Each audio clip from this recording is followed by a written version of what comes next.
So ano nga ba yung gamit nating internet connection dito sa Osaka, Japan, sa may Dotonbori, Sarasa Hotel. So meron naman silang internet connection dito sa mismong hotel, pero tayo syempre pag lumalabas tayo, nagtutour na tayo, gamit-gamit natin itong JetFi. Okay? So itong packet Wi-Fi na to. And then meron din tayong backup na SIM card from Klook. So binook natin siya sa Klook, 1,300 yun for 5 days. Yan. So ito yung gamit natin dito na packet Wi-Fi, talagang maasahan, sobrang bilis. And then meron pa siyang accurate time and then data, okay, kung malakas ba siya, 4G. Tapos kapag in-access natin, so naka 715.91 MB pa lang tayo. So ito yung Wi-Fi name and then Wi-Fi password.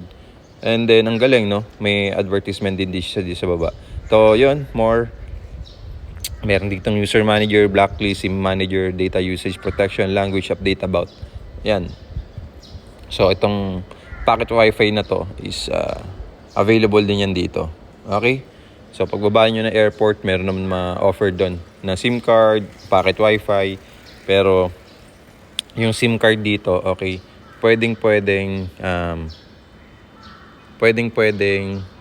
i-hotspot or i-share sa mga kaibigan mo, sa loved one mo.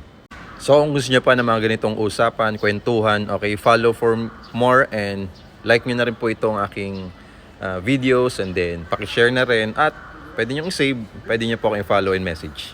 Kung naghahanap kayo ng affordable rent-owned condo dito sa Metro Manila.